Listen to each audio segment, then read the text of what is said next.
이 시간에는 사도행전 10장 9절부터 23절 말씀까지 읽었습니다. 오늘은 사도행전 44번째 시간으로 부제목은 보냄을 받은 사람들입니다. 보냄을 받은 사람들. 자, 우리가 지난 시간에 백부장 고넬료가 세 사람을, 군인 1명과 종 2명, 세 사람을 50km나 떨어져 있는 요빠로 보냈다 그랬어요.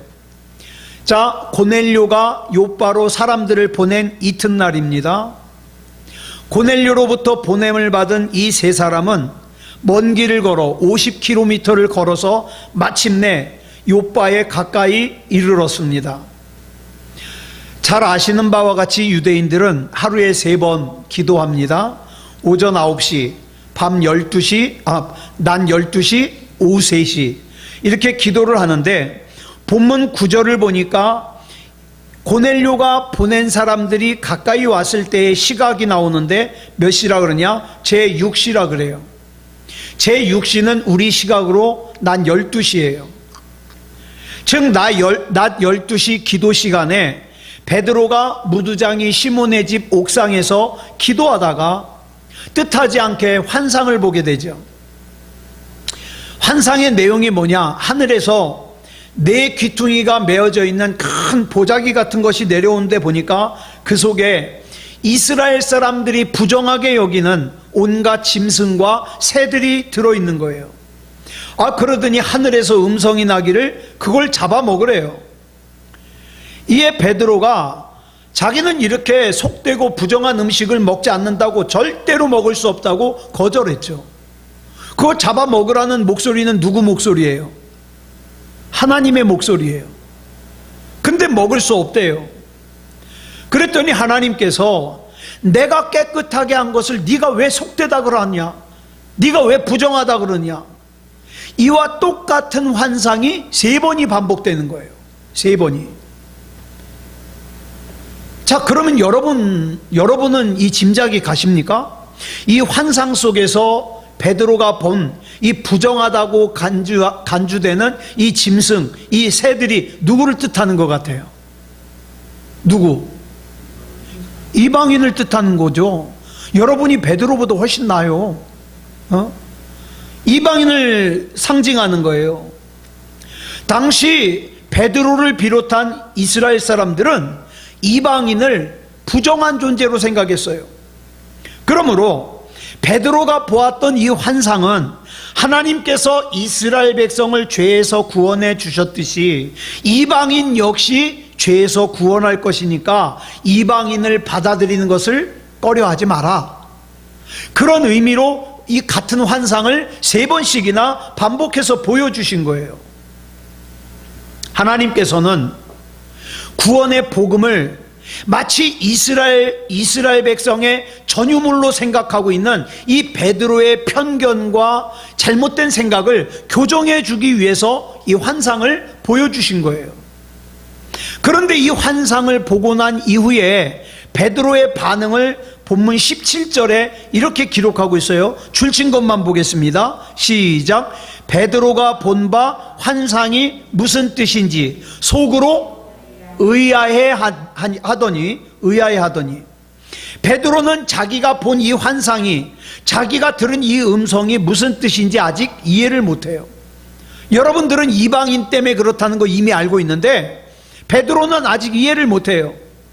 여러분, 여기서 우리말로 의아해하다로 번역된 헬라어가 디아포레오라는 단어인데, 이 단어는 무슨 뜻이냐? 당황하다, 당혹스러워하다, 이 뜻이에요. 아니, 하나님이 나한테 이 부정한 음식을 먹으라고 하다니 당혹스러운 거예요. 당황하는 거예요. 게다가 똑같은 환상을 3번씩이나, 같은 음성이 3번씩이나 되풀이되는 걸 보고 당혹스러운 거예요. 왜 이러지? 하나님이 왜 이러지? 당황스러운 거예요.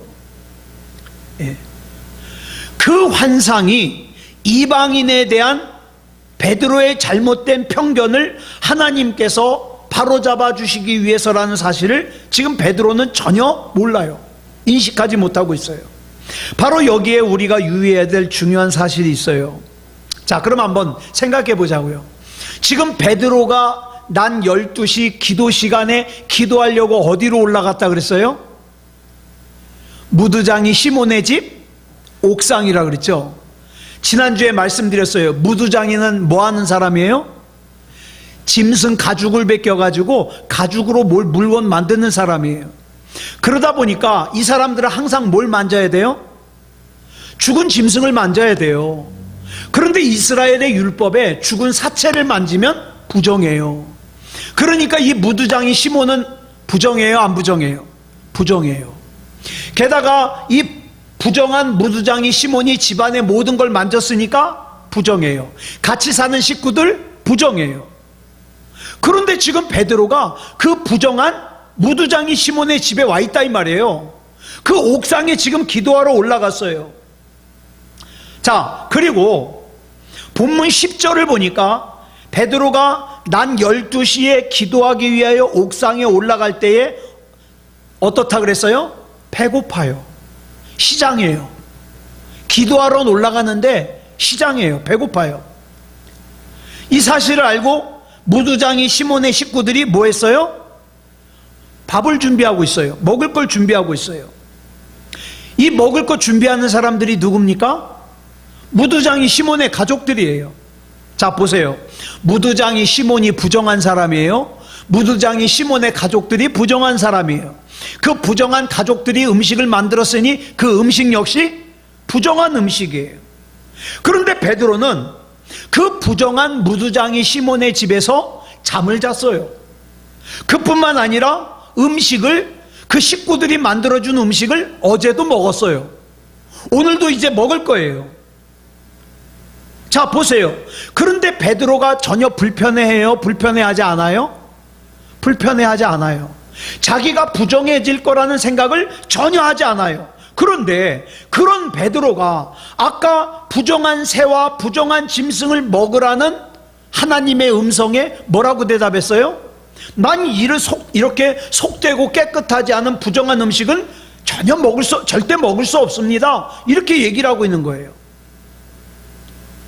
즉 베드로는, 자, 뭐 이상하지 않아요? 베드로는 자기가 부정한 무두장이 시몬의 집에서 잠을 잤어요, 먹었어요, 그 부정한 집에 모든 수건 같은 걸 만졌어요. 그렇죠?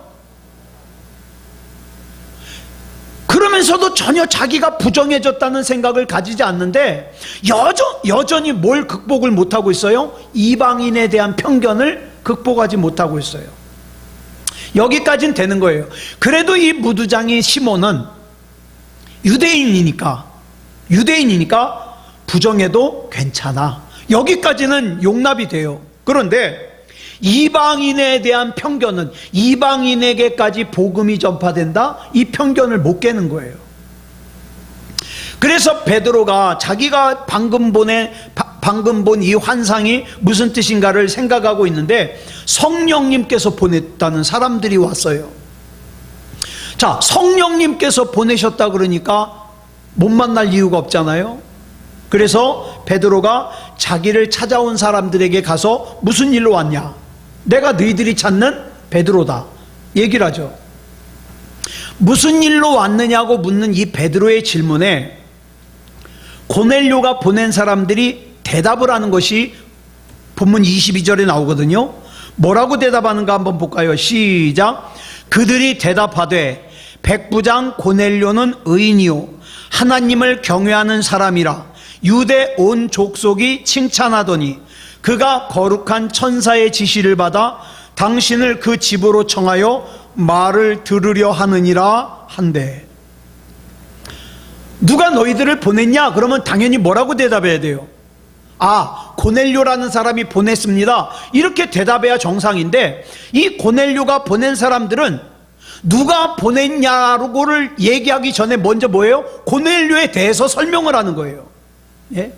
이 고넬료가 보낸 사람들은 베드로에게 단순히 가이사랴에서 주둔하고 있는 백부장, 로마 군대의 백부장인 고넬료가 우리를 보내서 당신을 모시러 왔습니다. 이렇게 대답해야 우리가 일반적으로 생각하는 대답이거든요. 근데 이들은 먼저 자신들을 보낸 고넬료가 어떤 사람인지를 베드로에게 설명을 해요. 그 내용을 정리하면 네 가지예요. 첫째, 백부장 고넬료는 의인입니다. 둘째, 그는 하나님을 경외하는 사람입니다. 셋째, 온 유대 족속이 그를 칭찬합니다.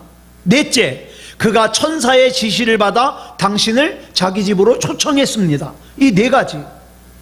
언뜻 생각하면 별것도 아닌 내용 같지만, 그러나 자 보세요. 지금 베드로가 어떤 사람이냐? 선민의식에 젖어 있어요. 아직까지 베드로는 하나님의 구원은 유대인들만을 위한 것이지 이방인들까지는 아니다, 이렇게 생각하고 있어요. 그런데 봐나요, 고넬료는 이 베드로의 편견에 의하면 고넬료는 어떤 사람이에요? 부정한 존재예요. 이방인이잖아요. 유대인이 아니잖아요. 더욱이 고넬료는 이스라엘을 갖다가 식민지로 삼고 통치하고 있는 로마의 장교예요. 군인이에요. 이 점을 감안한다면 이 대수롭지 않아 보이는 이 짧은 고넬료에 대한 소개가 얼마나 중요한지를 알 수 있어요. 이걸 보충 설명하면 이런 뜻입니다. 첫째, 고넬료는 식민지에 주둔 장교지만 그러나 다른 일반 군인들과는 달리 의로운 사람입니다, 이 뜻이에요. 둘째, 고넬료는 유대인들이 부정하다고 여기는 이방인이지만 그러나 하나님을 경외하는 신실한 사람입니다. 두 번째. 세 번째, 고넬료는 이스라엘을 식민 통치하고 있는 지배자 계급에 속해 있지만 그 식민 통치를 받고 있는 피지배 민족인 유대 사람들이 칭찬하는 사람입니다. 네 번째, 고넬료는 거룩한 천사의 음성을 듣고 당신을 집으로 초대할 만큼 신령한 사람입니다. 이런 설명이에요. 한마디로 말해서 고넬료는 하나님께도 인정받고 유대인들에게도 인정받는 훌륭한 인물이라는 뜻이죠. 그 사람이 지금 베드로 당신을 자기 집으로 청하고 있다, 이 말이에요. 지극히 짧은 문장이지만 한 단어 한 단어에 이 사람들이 소개하는 말을 가만히 읽어보면 정말 고넬료에 대한 깊은 애정과 신뢰와 자부심이 거기에는 담겨져 있어요. 여러분, 이방인인 고넬료를 유대인인 베드로에게 이보다 어떻게 더 잘 소개할 수 있겠어요? 예? 또 이런 설명을 들었을 때 어찌 고넬료를 만나보고 싶지 않겠습니까? 그렇다면 우리는 여기서 우리 자신과 관련해서 세 가지 사항을 좀 생각해 보고 싶어요. 첫째, 나를 알고 있는 사람들은 나를 어떻게 평가하고 있습니까? 나 없는 자리에서 사람들이 이창원이를 얘기할 때, 아, 이창원 목사, 그 사람은 이런 사람이야, 이런 평가를 할 텐데, 나를 아는 사람들은 내가 없는 곳에서 나를 어떻게 평가할까? 나를 잘 모르는 사람들에게는 내가 참 믿음이 좋은 척, 내가 착한 척 연극할 수 있어요. 위장할 수 있어요. 그런데 나와 가까운 사람들은 나를 잘 알잖아요. 내가 얼마나 성질도 잘 내고 짜증도 잘 내고 남 흉도 잘 보고 잘 내고 욱하는지 잘 알잖아요. 예? 내 아내는, 내 남편은, 내 자녀는, 내 부모는 날 잘 알잖아요. 그러면 나를 그렇게 잘 알고 있는 내 아내, 내 남편, 내 자녀, 내 부모는 나를 어떻게 알고 있을까? 어떻게 평가하고 있을까? 이 평가가 굉장히 중요해요. 그 다음 두 번째로, 나는 내 곁에 있는 사람들에 대해서 뭘 보고 있습니까? 지금 내 곁에 있는 사람에 대하여 아름다움을 보고 있습니까? 추함을 보고 있습니까? 이 사람의 장점을 보고 있습니까? 단점을 보고 있습니까? 고넬료가 훌륭한 사람이긴 하죠. 근데 이 사람이 100% 훌륭하기만 할까요? 단점이 없을까요? 사람이 어찌 단점이 없겠어요? 단점이 있죠. 더구나 이들은 고넬료의 측근들이에요. 고넬료를 가까이에서 모시면서 어찌 그 고넬료에게 실망하는 부분이 없겠습니까? 있죠.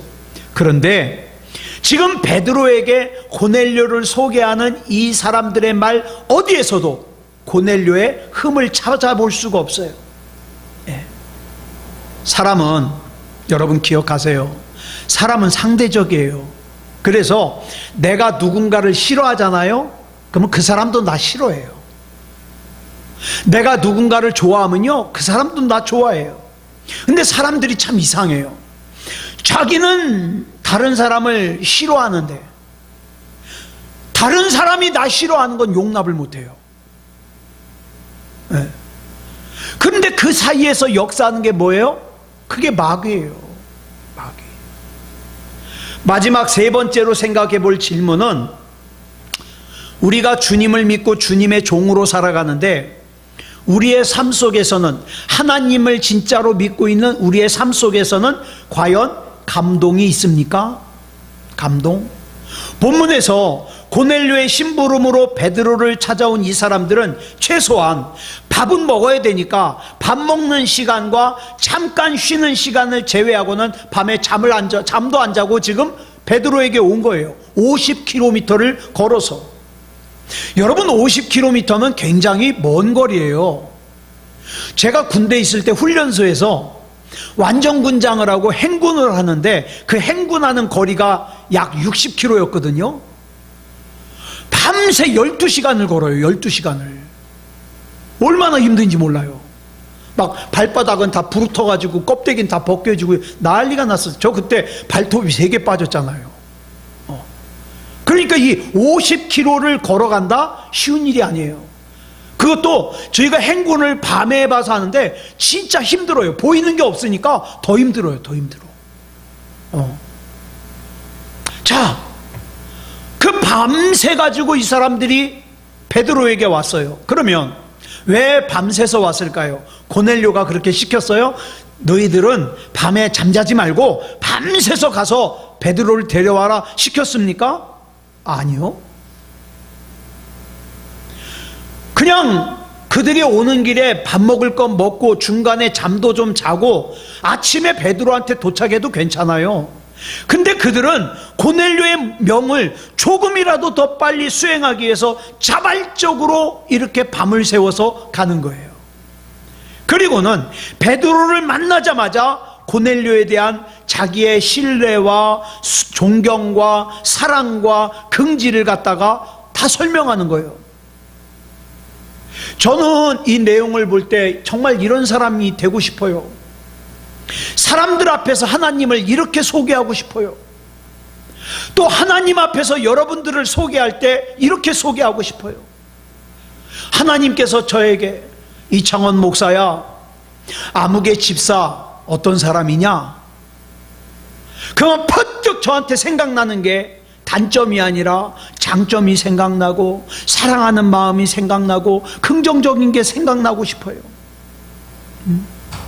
또 이 사람에게 저 사람을 설명할 때 그렇게 설명하고 싶고요, 저 사람에게 이 사람을 설명할 때 그렇게 설명하고 싶어요. 그렇게 되려면 어떻게 해야 되느냐? 하나님의 인도하심을 받아야죠. 네. 하나님의 통치를 받아야 되죠. 그런데 우리가 여기서 주목해야 될 또 한 가지는 뭐냐? 고넬료가 베드로를 청한 이유예요. 왜 베드로를 데려오라 그랬습니까? 본문 22절 하반절을 보면 그 이유를 이렇게 설명하고 있어요. 시작. 그가 거룩한 천사의 지시를 받아 당신을 그 집으로 청하여 말을 들으려 하느니라. 자, 고넬료가 베드로를 청한 이유를 설명하기를 말을 듣기 위해서래요. 말을 듣기 위해서.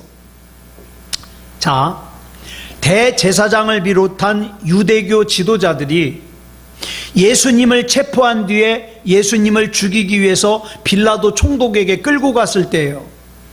빌라도 총독은 예수님을 고발한 사람들로부터 예수님이 갈릴리 출신이라는 말을 듣자 마침 그때 예루살렘에 와 있던 분봉왕 헤롯 안티파스가 그 헤롯 안티파스에게 보냈어요. 예수님을 신문하라고. 왜? 빌라도 자기가 판결하기는 좀 껄끄럽거든요. 왜? 예수님을 정말 하나님의 아들로 믿는 사람들이 많으니까 껄끄러운 거예요. 그렇다고 무죄를 하면 유대인들이 들고 일어설 거고. 그래가지고 예루살렘에 왔던 분봉왕 헤롯 안티파스에게 예수님을 보내가지고 신문을 받게 합니다. 헤롯 대왕의 아들인 헤롯 안티파스는 예수님이 자기에게 끌려와서 신문을 받으러 왔다는 얘기를 듣고는 굉장히 기뻤어요. 왜냐하면 이 헤롯 안티파스가 왜 기뻐했는지 이유를 누가복음 23장 8절에 설명하고 있어요. 같이 읽겠습니다. 시작. 헤롯이 예수를 보고 매우 기뻐하니 이는 그의 소문을 들었으므로 보고자 한지 오래였고 또한 무엇이나 이적 행하심을 볼까 바랐던 영고로라.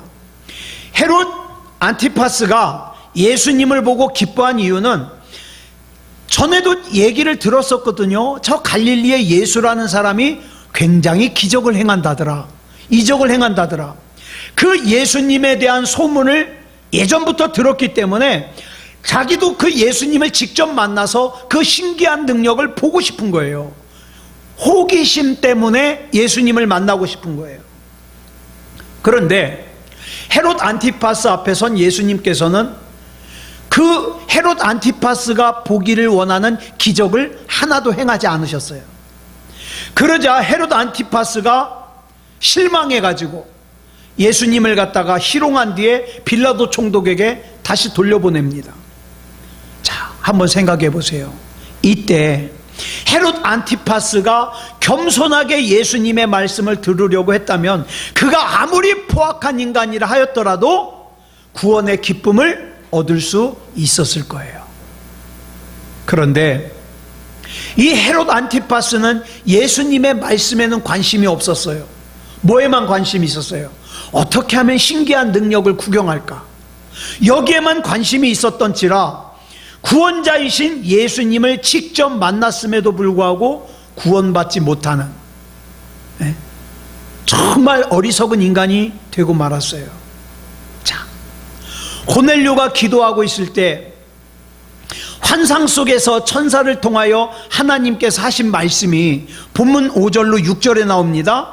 뭐라고 말씀하셨는가? 같이 보겠습니다. 시작. 내가 지금 사람들을 요바에 보내어 베드로라 하는 시몬을 청하라.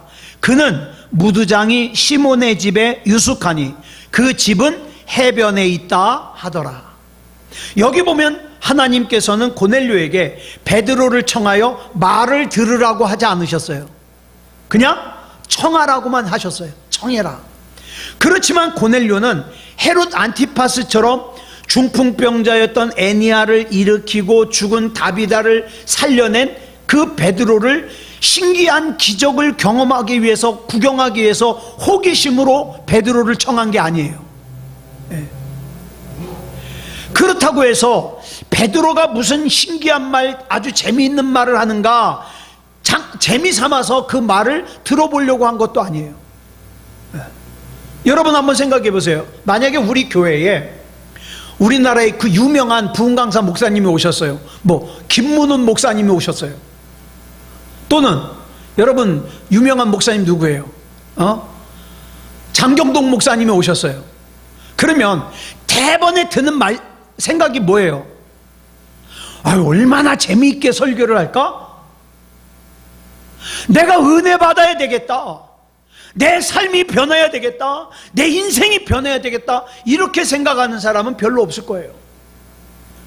얼마나 재미있길래 그렇게 유명할까? 호기심에. 그러면 안 된다 이 말이에요. 그렇게 호기심에 만나는 사람들은 예수님을 직접 만났음에도 불구하고 어떻게 해요? 구원받지 못해요. 구원받지 못해요. 복음을 전하던 사도 바울이 유대인들의 모함을 받아 가이사랴 감옥에 갇혔어요. 사도행전 26장을 보면 당시 유대의 총독이었던 베스도가 헤롯 대왕의 증손자인 헤롯 아그리빠 왕의 방문을 받은 자리에서 구경거리로 그 헤롯 아그리빠 왕에게 구경시켜 주려고 사도 바울을 데려오라고 시켜요. 사도 바울을. 그래 불려 나온 사도 바울이 베스도 총독과 헤롯 아그리빠 왕 앞에서 자기를 구원해 주신 예수님을 소개합니다. 복음을 전하죠. 거침없이. 그러자 사도 바울의 말이 채 끝나기도 전에 베스도 총독이 사도 바울에게 24절에서 이렇게 소리쳐요. 줄친 것만 시작. 바울아, 네가 미쳤도다. 내 많은 학문이 너를 미치게 한다. 미쳤다는 거예요. 사도 바울의 복음을 들은 베스도 총독이 사도 바울을 미친 사람 취급을 해요. 그런가 하면 헤롯 아그리빠 왕은 28절에서 뭐라고 얘기하냐? 사도 바울에게 줄친 것만 시작. 내가 적은 말로 나를 권하여 그리스도인이 되게 하려 하는도다. 한마디로 말해서 그따위 말로 나를 전도하려고 수작 부리지 말라 이 말이에요. 저는 지금도 생각나는 게 제가 군 생활을 가평 현리에 있는 수기사에서 했는데 저는 화학지원대거든요. 여기 화학지원대는 전 부대원 합해야 30명도 안 돼요. 대대인데. 그런데 제가 일병에서 상병 넘어갈 때 대대장이 바뀌었습니다. 그런데 이제 먼저 대대장이시던 분이 이제 딴 곳으로 가기 전에 제가 당직을 쓰고 있는데 저를 불러요. 그래서 대대장님하고 밤에 둘이 얘기를 하는 그런 시간이 있었습니다. 저는 중령쯤 되면 얼마나 좋을까. 돈도 많이 벌고 자기 자리도 안정돼 있고 그렇게 생각을 했는데 이분이 그날 저랑 한 2시간을 얘기를 하는데 고민을 얘기를 하는 거예요. 네. 거기서 대대장으로 오고 나서 이분은 부인이 바람이 난 거예요. 그래가지고 힘들어 죽겠다는 거예요, 마음이. 예. 그래서 자네는 신학교 다니다 왔다 그랬는데 도대체 하나님이 어떤 분인가? 그 설명을 했죠, 2시간 동안. 그랬더니 그날 대화를 마치면서 이제 같이 얘기할 시간이 없잖아요. 대화를 마치면서 그 대대장님이 그런 거예요. 그래, 좀 더 일찍 자네랑 얘기를 했으면 좋았을 것을. 그게 마지막 대화예요. 다른 부대로 가셨는데 가시고 나서 나중에 전통이 왔습니다. 이분이 권총 자살을 한 거예요. 한 4달쯤 뒤에. 제가 그 일이 얼마나 가슴이 아픈지. 그때 대대장 앞이지만 여러분, 군대에서 중령 앞에서 일개 병사가 얘기를 한다, 이거 쉽지 않아요. 얼마나 마음이 힘든지 몰라요. 그때 그런 것을 떨쳐내고 한 사람의 생명을 살리는 일인데 좀 더 깊이 있는 얘기를 할 걸. 얼마나 제가 후회를 했는지 몰라요. 여러분, 저는 이 말씀 읽을 때 그 중령님이 생각나요. 자, 이 헤롯 아그리빠 왕이 뭐라 그래요? 네가 적은 말로 권하여 나를 그리스도인으로 만들려고 수작을 부리는구나, 이렇게 얘기를 하잖아요. 그래도 그때 그분은 들으려고 했는데 좀 더 강경하게 권할 걸. 네. 여러분, 사도 바울이 대체 누굽니까? 2000년 교회 역사상 가장 위대한 전도자요 설교가 아닙니까? 그런데 그 위대한 설교가가, 이분이 쓴 편지가 신약 성경의 4분의 1이나 되는데, 이 베스도 총독과 헤롯 아그리빠 왕이 그 위대한 복음 전도자인 사도 바울의 말을 직접 들었음에도 불구하고 그들은 그 말을 귀로만 들었을 뿐 믿지를 않는 바람에 둘 다 구원을 못 받아요. 그런데 고넬료는 달랐습니다. 고넬료는 그저 베드로의 말을 단순히 한번 들어보기 위해서 베드로를 청한 게 아니에요. 본문 22절을 보면 고넬료가 베드로를 청하여 말을 들으려고 했다, 이렇게 기록하고 있어요. 여기서 말하는 말을 헬라어로 뭐라 하냐? 레마의 복수형인 레마타라 그래요. 레마타. 그러니까 레마들이라는 뜻이죠. 레마들. 레마가 뭡니까? 여러분, 성경에 이렇게 기록되어 있는 말씀은 로고스라 그랬어요. 근데 그 로고스 말씀 중에서 내 마음에 와 닿고 내 영에 영향을 미치는 말씀을 레마라 그러는데, 그 레마가 복수예요. 즉 이 고넬료는 사람의 말이 아니라 살아 역사하시는 하나님의 말씀들을 듣고 싶은 거예요. 베드로 선생님이요, 당신이 예수님을 모시고 다니면서 당신이 들었던 말씀 중에 당신이 은혜 받았던 말씀, 정말 하나님의 말씀으로 느꼈던 말씀, 그 말씀 좀 나에게 들려주시오. 그 말씀을 듣고 싶어서 베드로를 청한 거예요. 자, 보세요. 헤롯 안티파스나 베스도 총독은요, 자, 예수님을 직접 만났지만, 사도 바울을 직접 만나서 복음을 들었지만 로고스로만 들었기 때문에 어때요? 예수님을 구주로 영접하지 못하고 구원받지 못하고 그렇게 끝나버렸습니다. 그러다 보니까는 사도 바울을 향하여 뭐라 그래요? 너 미쳤다, 너 광신자다, 이렇게 얘기를 하죠. 여러분, 고넬료가 베드로로부터 들으려고 한 말은 베드로의 말이 아니에요. 베드로가 옛날에 갈릴리에서 물고기 잡을 때 얘기, 뭐 자기가 태어나서 경험한 얘기, 이런 거 아니에요. 고넬료가 베드로를 통하여 듣고자 한 말은 살아계신 하나님의 말씀이에요. 고넬료가 레마를 듣겠다는 것은 하나님의 말씀을 단순히 귀로만 듣겠다는 의미가 아니라 내 삶 속에서 그 말씀이 살아 역사할 수 있게끔 내 가슴으로, 내 삶으로, 내 영혼으로 듣겠다는 거예요. 가이사랴의 이방인인 고넬료가 50km나 떨어져 있는 요빠에 체류 중인 베드로를 청하기 위해 세 사람을 보냈죠. 그들이 가이사랴에서 50여 킬로미터나 떨어진 요빠까지 밤을 새워 걸어간 끝에 이튿날 낮 12시가 되어서야 베드로를 만날 수 있었습니다. 이와 때를 맞추어서 하나님께서는 베드로가 고넬료의 요청을 받아들일 수밖에 없게끔 어때요? 무두장이 시몬의 집 옥상에서 기도하려고 하는 이 베드로에게 환상과 음성을 들려주십니다. 그리고 성령 하나님께서 본문 19절 하반절부터 20절까지 보면 이렇게 말씀하시죠. 시작. 두 사람이 너를 찾으니 일어나 내려가 의심하지 말고 함께 가라. 내가 그들을 보내었느니라. 지금도 어리석은 사람들은요, 자기 생각으로 계산합니다. 자기 생각으로 주판을 튕겨가면서 어떻게 살아가야 성공한 인생인지, 어떻게 살아가야 행복할 것인지 계산합니다. 바보예요. 여러분, 우리의 머리에서 나올 수 있는 것은 한계가 있어요. 그러면 어떻게 할까요? 성령이여 말씀하옵소서. 내가 어떻게 할까요? 전혀 내가 생각하지도 않았던, 여기서는 성령님이 뭐라 그래요? 두 사람이 너를 찾으니까 일어나 내려가 의심하지 말고 함께 가라. 내가 그들을 보냈다. 성령님이 보냈다 그러니까 거절할 이유가 없잖아요. 자기 생각에는 납득이 안 되는데, 이 사람들은 이방인인데, 근데 성령님이 보내셨다 그러니까 가는 거예요. 그래서 저와 여러분은 하나님의 음성을 들어야 돼요. 예? 세상에서 돈 버는 일도, 사업하는 일도, 사람 만나는 일도, 공부하는 일도 하나님 음성 들어야 돼요.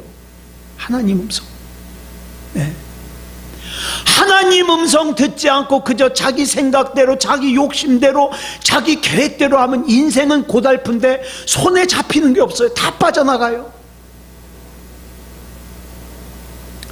성령 하나님께서는 베드로에게 당신이 보내신 사람들이 찾아왔으니까 의심하지 말고 그들과 함께 가라고 말씀하셨어요. 그래서 옥상에서 기도하던 베드로가 내려와서 고넬료가 보낸 사람들을 만났습니다. 이들은 지난 시간에 살펴본 것처럼 가이사랴 백부장 고넬료의 종 2명과 그 다음에 수하 군인 1명이에요. 이들이 자기 주인인 고넬료가 하나님의 레마의 말씀을 듣기 위해서 베드로를 청한다고 얘기를 하죠. 성령 하나님께서 베드로에게 너를 찾아온 사람들을 의심하지 말고 따라가라는 거예요. 여기 보니까 이 세 사람은 누가 보낸 거예요? 고넬료가 보낸 사람들이에요. 그러면 베드로는 누가 보내는 사람이에요? 베드로는 성령님이 보내시는 거예요. 저와 여러분은 이 세상을 살면서 반드시 누군가에게 보냄을 받을 수밖에 없어요. 그러면 누구에게 보냄을 받으시겠습니까? 세상의 욕심에 보냄을 받으시겠습니까? 세상의 즐거움에 보냄을 받으시겠습니까? 하나님의 보내심을 받으시겠습니까? 지난 시간에 말씀드렸죠. 내가 하나님 것이 되면 하나님은 나를 책임지신다. 책임지신다. 자, 그러면 이제 여기서 또 한 가지가 중요한 게 나와요. 이 정도 됐으면 빨리 출발해야 되잖아요. 그런데 본문 23절을 보니까 뭐라고 시작하냐? 베드로가 불러들여 그랬어요. 불러들여. 베드로는 자기를 찾아온 사람들을 집 안으로 불러들였어요. 잠시 목이나 축이고 가라고 불러들인 게 아니에요.